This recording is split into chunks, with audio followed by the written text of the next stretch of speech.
বিজ্ঞপ্তি প্রকাশের 10 বছর পেরিয়ে গিয়েছে। হাইকোর্টের বিচারপতির এক পেনের খোঁচায় সরকারি প্যানেল বাতিল হয়ে গিয়েছে।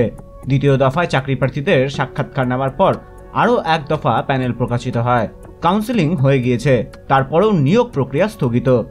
এবার সমুদ্রপৃষ্ঠ থেকে 15,279 ফুট উঁচুতে হিমালয়ের রুপিন পাসে দাঁড়িয়ে নিয়োগের দাবি তুললেন দুই চাকরিপ্রার্থী, সোনাপুরের স্মিথ বিশ্বাস ও উলুবেড়িয়ার শুভেন্দু বিশ্বাস। উচ্চ মাধ্যমিকে নিয়োগ আন্দোলন চলাকালীন স্মিথ ও শুভেন্দুর আলাপ। স্মিথ ইংরেজি ও শুভেন্দু বাংলা বিষয়ে উচ্চ প্রাথমিকে ইন্টারভিউ দিয়েছিলেন। কাউন্সেলিংয়ে পছন্দের স্কুলও তারা বাছাই করেন, কিন্তু নিয়োগ অধরাই থেকে যায়। আন্দোলনের চাপ কাটাতে ঘুরতে যাওয়ার পরিকল্পনা করেন দুই তরুণ। সেই মতো 11 মে কলকাতা থেকে ট্রেনে চেপে 13 মে চণ্ডীগড় পৌঁছন তারা। সেখানে 12 জনের একটি ট্রেকিং দলের সঙ্গে যোগ দেন। শুক্রবার তারা রুপিন পাসে পৌঁছন। শুভেন্দু বিশ্বাস জানান, হতাশা কাকে বলে সেটা বোধহয় উচ্চ প্রাথমিকের চাকরি প্রার্থীদের থেকে বেশি ভালো কেউ জানে না। 2014 সালের 30 জানুয়ারি উচ্চ প্রাথমিকের প্রথম নোটিফিকেশন হয়।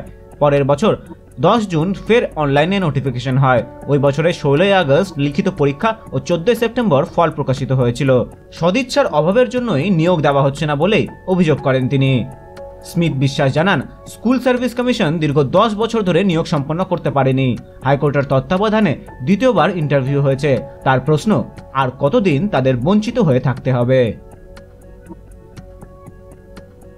রায়গঞ্জ থেকে রাহুল দেবের রিপোর্ট, উত্তরবঙ্গ সংবাদ।